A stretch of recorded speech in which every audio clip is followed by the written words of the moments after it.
going to be talking about the past. And Paula will talk about the present and the future. Okay, we are changing here a little bit because we are not going to present any experimental or empirical results. We are just going to talk about how to teach this difference between English and Spanish with regards to the expression of directed motion, which is a real difference. Okay, even though you have in the chat examples where you can have a manner of motion verb together with a directional phrase in Spanish, but that's not the typical way we construct directed motion, especially when we reach a destination, when we reach a goal. We usually use path verbs.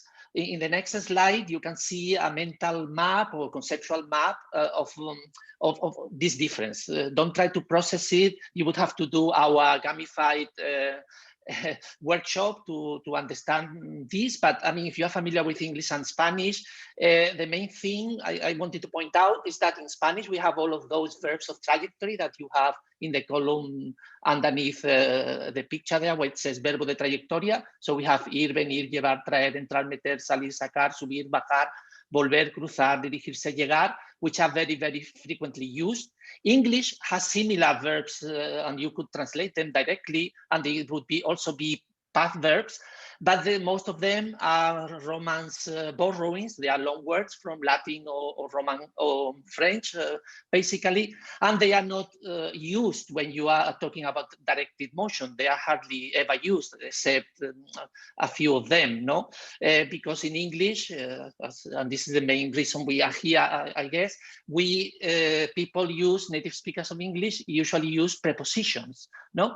And since they use prepositions, the verb, which is obligatory, can be filled by a manner verb, which is one of the most common ways, or it can be filled by what I call a light verb, one verb like get, take, that together with the prepositions give you the result you want. No?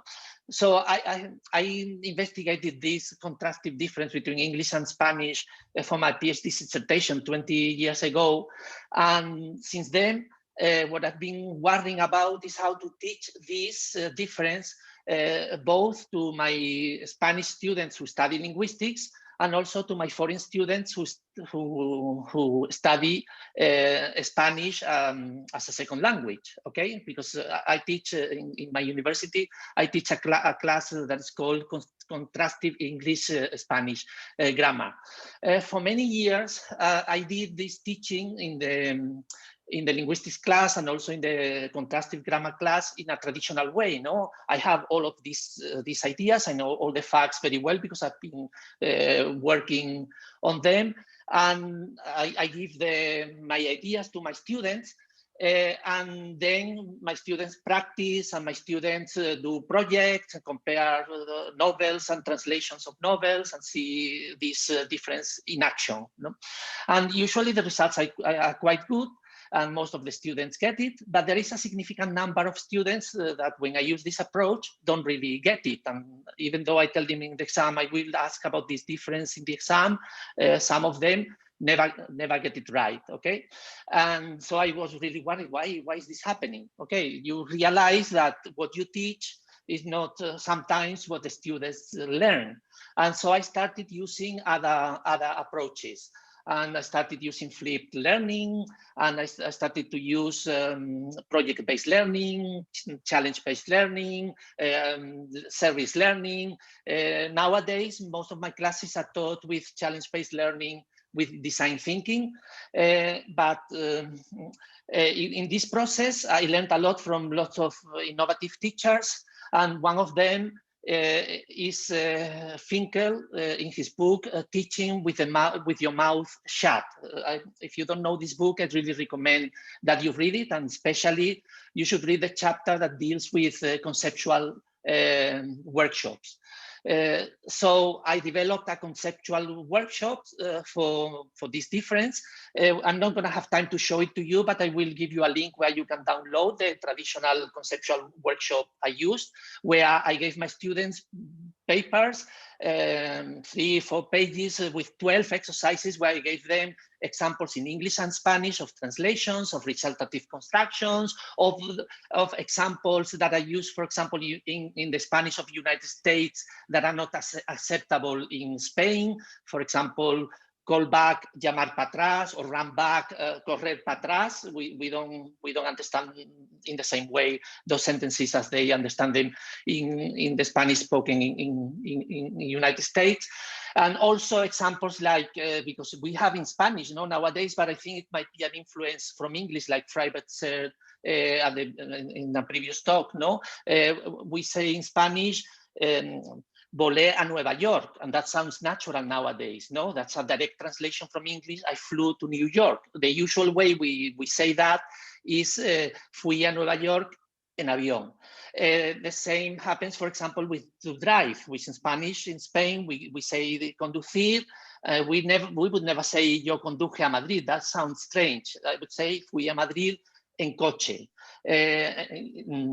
Whereas in in English in general, you say I drove to Madrid, and that's the usual way of saying it. Okay, so I use this conceptual workshop where the students had to analyze all of these exercises, and on their own, they had to come up with the difference between the two languages, the difference that you saw in the previous slide. And what happened is that last year, when we were going to have this this workshop, we had the lockdown, and I started to teach online. And online, this workshop, I couldn't run it in the same way I had been using in the last 7 years. And so I asked Paula, who had been a student of mine in the master at the University of Sevilla, who had done her master thesis with me, to help me, because I knew she was a professional in gamifying. She was becoming a specialist in gamifying, in teaching Spanish or English as a second language. And so I asked her to help me, and she has put together a gamified version of my conceptual workshop that she's going to introduce to you now. That's why she's the present and the future. Okay, so before explaining how did we gamify the original workshop, I just want to briefly comment on which is the difference between game and gamification, in case you don't know it. So the main difference is in the objective. As when we talk about common games, any common games that we can think of, we always have a context, but the context and the objective are always the same, which is either to win or to lose. Whereas when we gamify, we have a context, and then we have two different objectives. We have the ludic objective of the game, which of course is to win something, to earn a trophy at the end of the game. And then we have the pedagogical, the didactic objective, which is the one that we as creators of materials and as teachers of second languages establish for our students to finish the game thinking, oh, I learned something. And that is what we call this pedagogical innovation. So briefly, how do we make all this? Okay, so there are three concepts, three basic concepts in any gamified activity, which are motivation, engagement, and flow, and are related and directly linked with the dynamics of the game, the mechanics of the game, and the components of the game, okay, which are also important terms here. So first of all, we need to motivate our students, and we motivate our students with the narrative that we pick up for the game. In this case, the dynamics of the game is that narrative, okay? Once we attract our students, once they're motivated, they get engaged in the game, okay? They get engaged thanks to this narrative, and also thanks to the mechanics and the components of the games, which are the levels that we include in the game, the badges, the prizes they get, the logs, etc. Once they're engaged, they reach this status of flow, which is the moment where our students are so focused on the game that they are indirectly acquiring that knowledge that we established as a didactic objective before, and that is significant knowledge that our students are learning. And also, this is something that they will remember later. It's not the same if we tell them that if they learn it in a gamified way. So, wait. Yeah. So to gamify Juan Pablo's workshop, we thought that the best way to do it was creating a virtual escape room, because we think that escape rooms are have a great potential to gamify language classes and to provide our students with significant learning.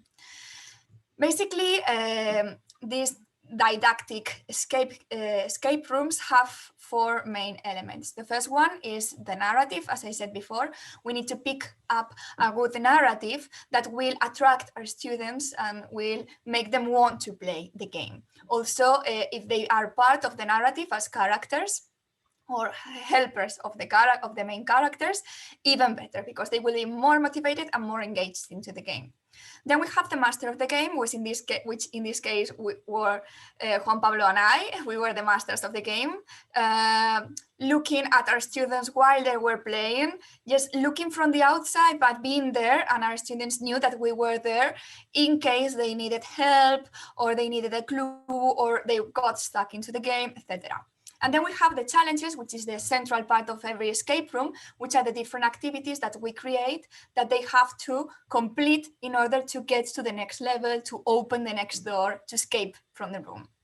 And finally, we have the time element, which is kind of tricky because it depends on the students we have. Some students feel more motivated when they have a time limit to do an activity, but others feel more anxious.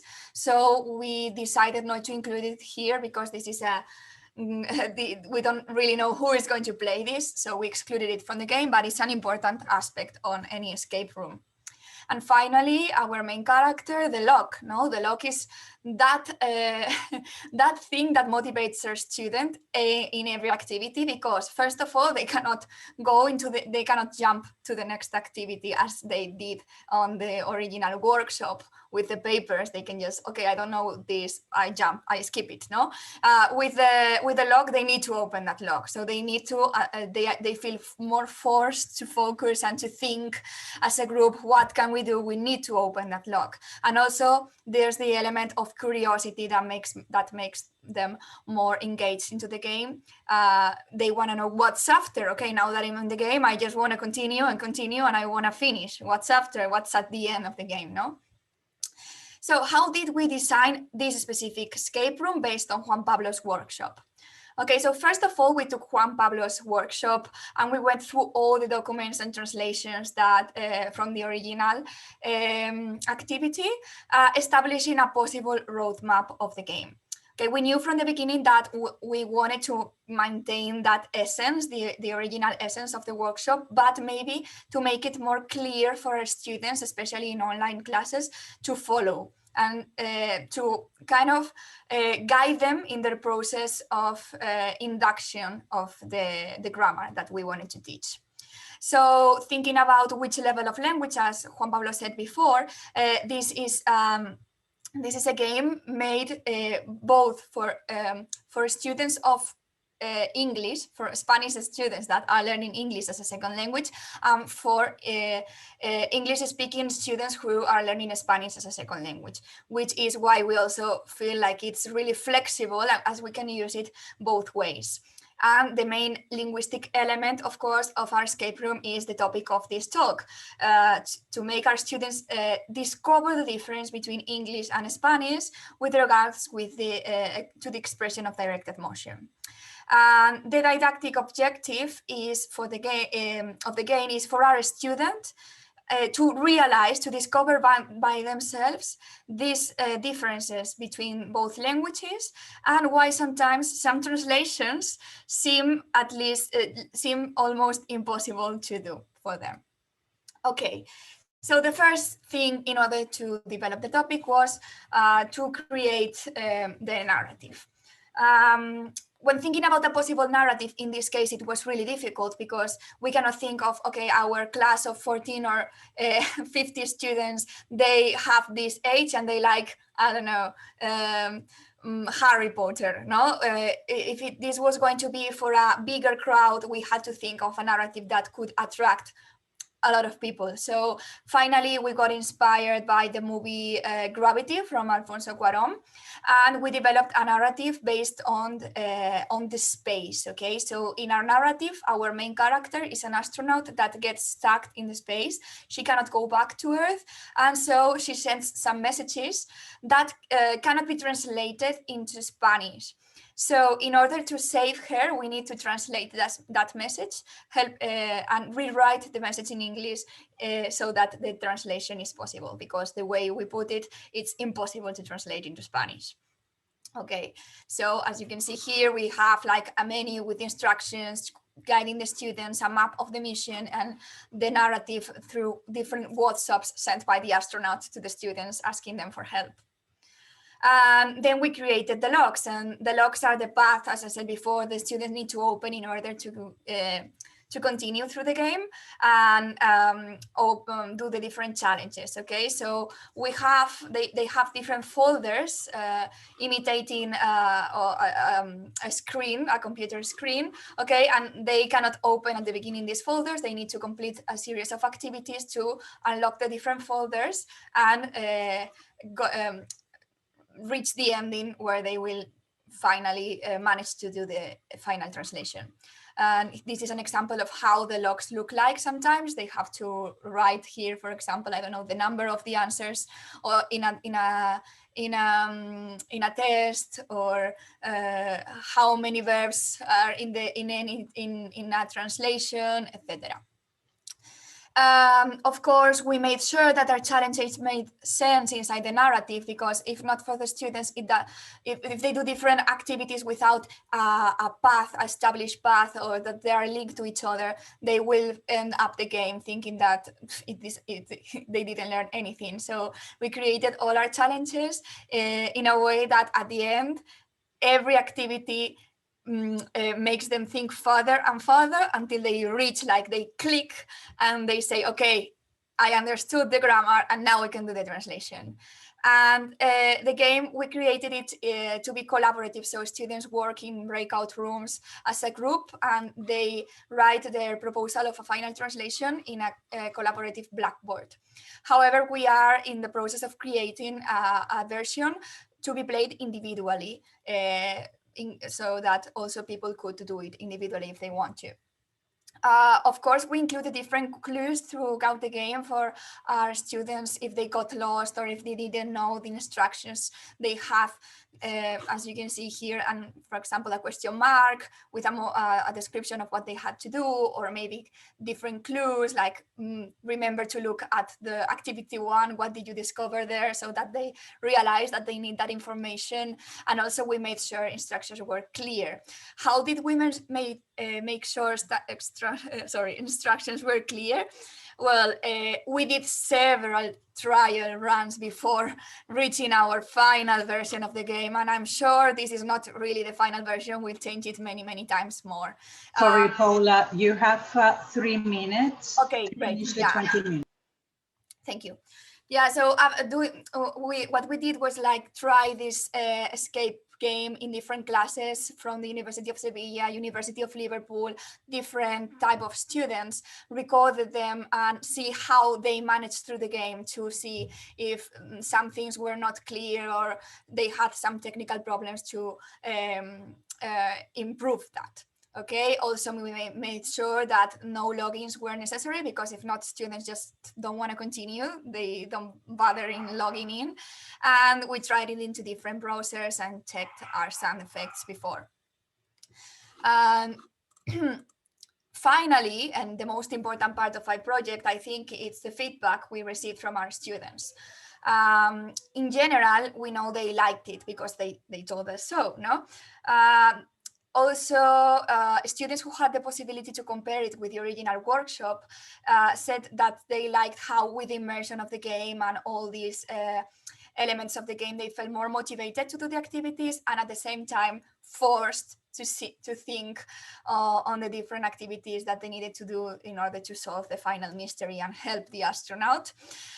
Some of them got really engaged into the game, that if they didn't come up with the correct translation, they said that they felt bad for not being able to help the astronaut. Also, they had some technical difficulties, which allowed us, as I said before, to improve our game, modify it a little bit.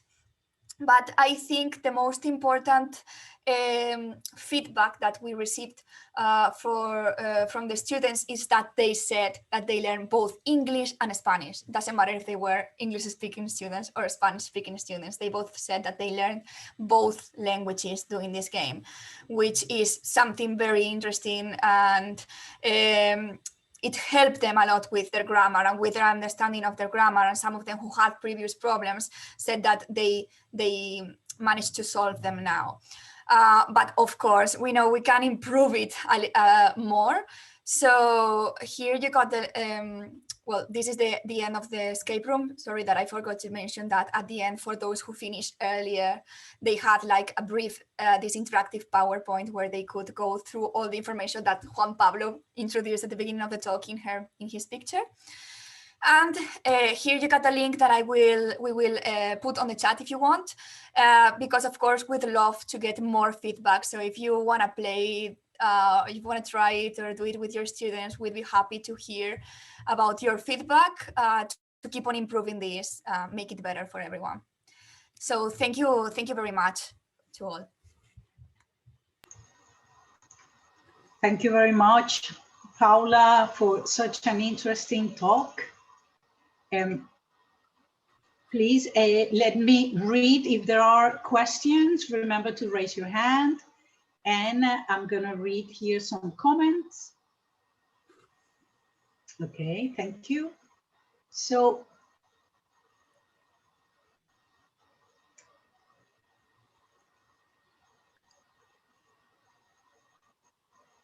let me see if this is, sorry, if this is related to this talk.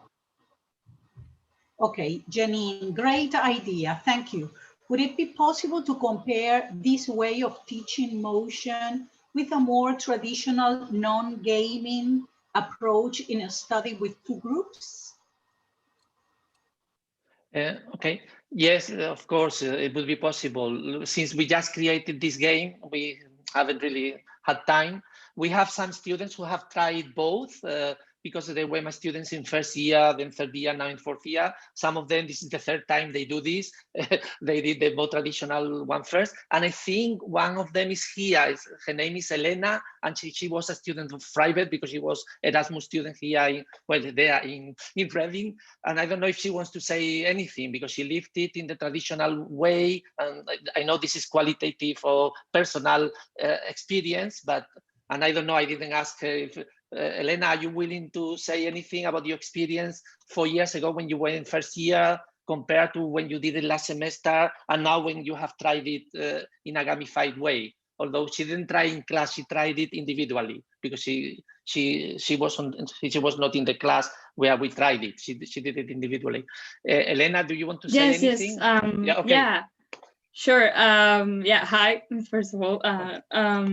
But yeah, I was trying it before, and I think it's really interesting how you've done it. I did it the first time, I think a couple of years ago, and then last October, I think, and I find it really interesting. I think that you've done a really cool thing, and I think it's a very good way of teaching this to students.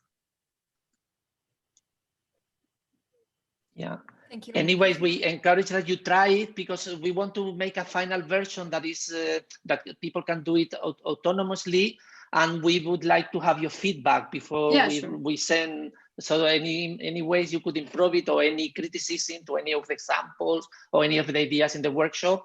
Yeah, I wasn't able to do the whole thing, but I tried it for a bit, and yeah, but I will do the whole thing, the gamified version, and I will give you my feedback. Okay.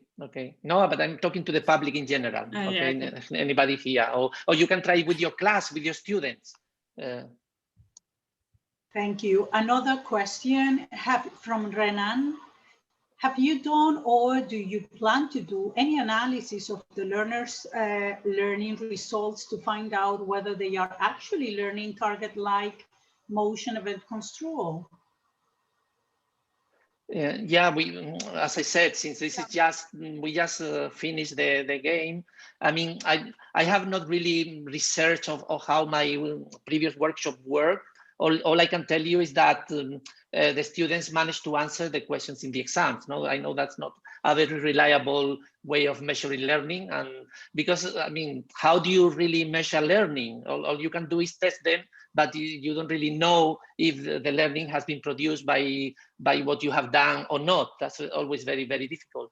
I mean, as a teacher, I'm happy when I feel that my students are satisfied that they have learned and that they feel that they have seen, that they have got some insights that they didn't have before. That's okay. Yes, what we have for the moment is just our students' feedback saying that, for example, it helped them understand their grammar problems, some of them, or that, I don't know, that they learned something that they didn't think about before, and that, well, that now they kind of think more about it, especially in translating classes as well. They're asking about the level, which level in the, we were thinking of intermediate, at least B1, B2 to be able to approach the game. But I'm sure that students in C level, even C2, will learn something from it, okay? Yeah. But you have to have an intermediate level to be able to understand the instructions and to understand the sentences and the translations, etc. Thank you, Pablo. Let me read from Reyes Llopis Garcia. The pedagogical components, escape room for gamification and Padlet for collaboration, are absolutely spot on. That is the right way to combine linguistics and language pedagogy, by implementing the first through the methodologies of the second. It's not only about what they have to learn, but how they go about learning it. And that will ultimately improve knowledge retention. Okay. Let me see if there are. Raimundo, what is your thinking regarding this gamification approach with no serious video games? In other words, would you find reliable to use games such as Minecraft, to name one, inside the classroom? Yes. Well, I mean, I'm going to ask this because I use gamification more in my classes. And I find that, as I said before, if you really, when you design your game, imagine you create a Minecraft type of game. If you design it taking into account that the narrative makes sense and that